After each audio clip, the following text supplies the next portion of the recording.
EF5. Hello, and welcome to another short summary. Today's short summary of tornado outbreak is going to be on the May 4th through 6th, 2007 tornado outbreak, with particular focus on the Greensburg tornado family. As always, starting with the event overview, we see our storm reports here on the 4th of May and then the 5th. A notable increase in activity on the 5th. The weather pattern is also seen here for the 5th of May, I believe this is, because I forgot to check the day on it. You also see our outlooks for these days. This appears to be, let's see, excellent question. I don't know what day that is. I'm going to assume that this is the 4th here and that this is the 5th.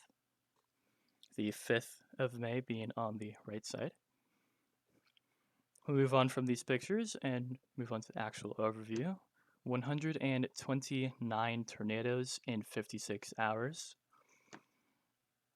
which killed a total of 14 and injured 89. In total, these tornadoes cost $268 million in damage in 2007 US dollars. There were 5 EF3s and 1 EF5. And hyper small timeline, by May 4th, there was a stalled L that had been moving across the plains and then boop, stopped by high pressure. Thanks, high pressure. However, it stalled right in the perfect conditions. There was high cape and high shear. We're talking cape of, I believe it was above 2,500 joules per kilogram. Big notes here, the notables are in reverse chronological order, and there are 4 of them. The first notable, again reverse chronological order, is the Sweetwater, Oklahoma EF3.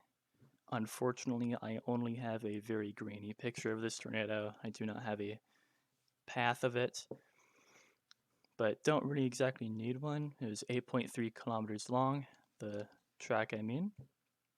Had a width of 137 meters, which is around 145 yards, I believe.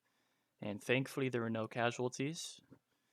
This tornado was known to be multi-vortex. However, this picture does not show that happening. But it did toss oil tanks around, I believe this was 500 yards, which is 457 meters. The second notable here had a track of 2.65 kilometers and was 45 meters wide. It's an EF1 that was west of Greensburg and is really only notable for being noticed during the damage survey of Greensburg.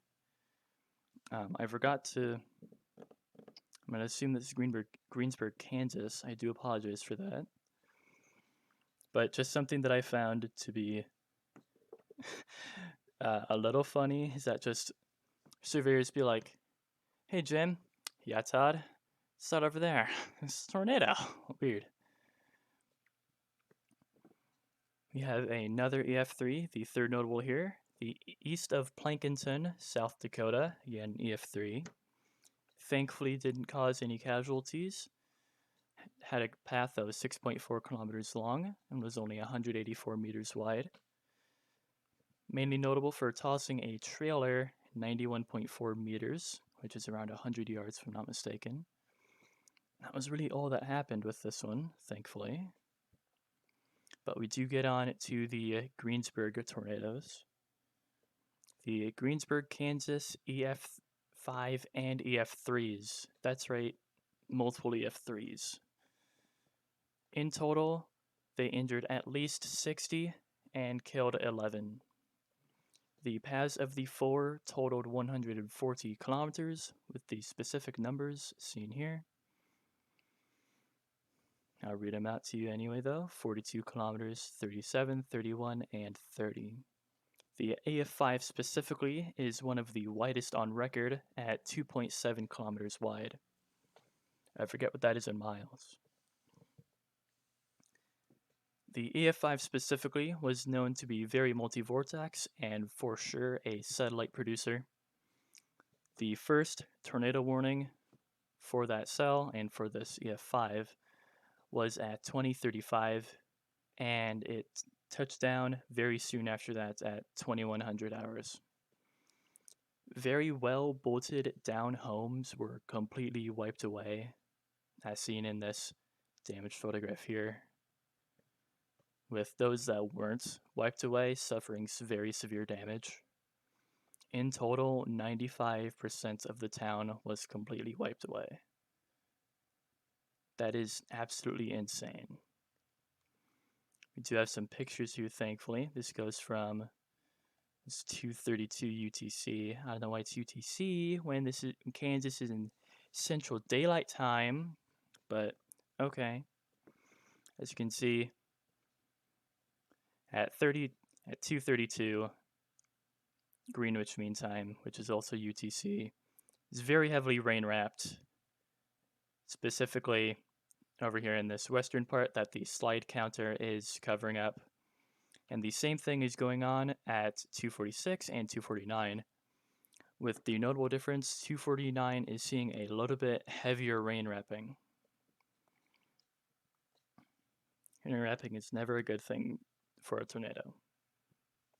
We're on to our second part of the Greensburg family now. The two separate EF3s killed one person each. The second of the family specifically reached 3.5 kilometers wide, which I believe was one of the widest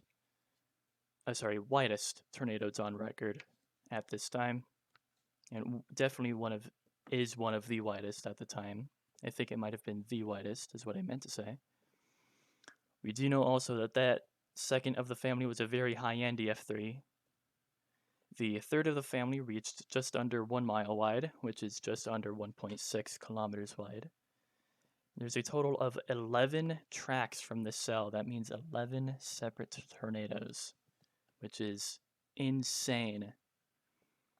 The fact that this mesocyclone kept on spinning for that long is very, very impressive.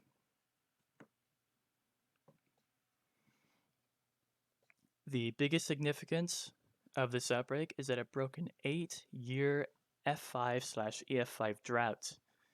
The last F5 was happened on May 3rd, 1999.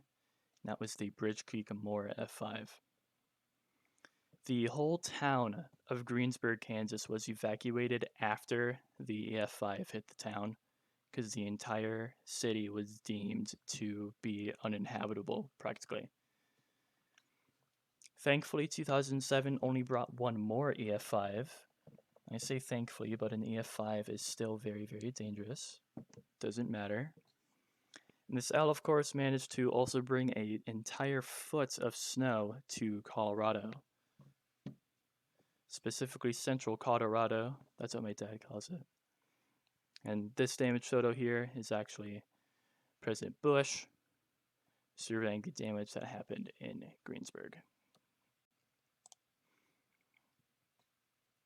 Despite all the tornadoes that happened, there wasn't too many to talk about here, unfortunately. I didn't want to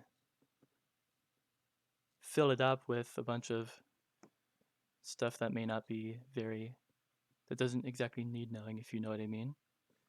If you do want to know more about this outbreak, all of the outbreak information that I get this from is mainly on Wikipedia, and with specifics like these reports and outlooks come from the NOAA and NWS, because they have archives for these, which is awesome, and Wikipedia has links to those, which is great.